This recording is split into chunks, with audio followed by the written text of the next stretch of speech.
కొమ్రంభీం ఆసిఫాబాద్ జిల్లా కౌటల బెజూర్ చింతల మానేపల్లి మండలాల్లో కురుస్తున్న భారీ వర్షాలకు ప్రాణహిత నది ఉధృతంగా ప్రవహిస్తుంది. బ్యాక్ వాటర్ సుస్మీర్ పాపన్పేట్ దిందా వాగులోకి చేరుతుంది. సుస్మీర్ సోమిని మొగుపల్లి ఇప్పలగూడ నాగేపల్లి బండలగూడ పాత సోమిని తిక్కపల్లి తలాయి భీమారం గ్రామాలకు రాకపోకలు నిలిచిపోయాయి.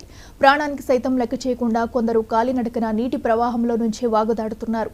ప్రాణహిత నది బ్యాక్ వాటర్ రావడంతో పంటలు మునిగిపోయి రైతులను నష్టం జరిగిందని, పరిహారం చెల్లించాలని, ఎక్కడైనా రోడ్లపై హై లెవెల్ వంతెనలు నిర్మించాలని ప్రజలు కోరుతున్నారు.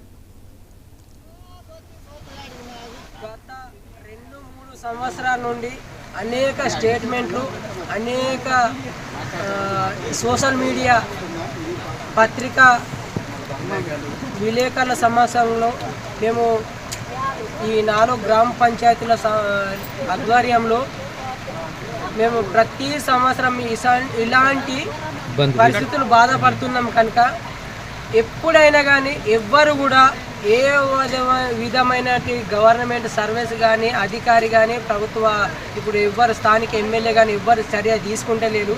దానికి బేషరతుగా మాకు కండిషన్గా మాకు గత ప్రభుత్వాలు ఇప్పుడు ప్రభుత్వాలు ఏది అయినా కానీ మాకు ఇప్పుడు ఏం మార్గ మధ్యలో ఉన్న 2 ఒర్రెలు ఈ రోడ్డు మంజూరు చేసి మా 4 గ్రామ పంచాయతీల ప్రజల అవసరాలకు అభివృద్ధిని మాకు చేయాలని మేమందరం. ఇవి bulletin updates. Keep watching 99 TV.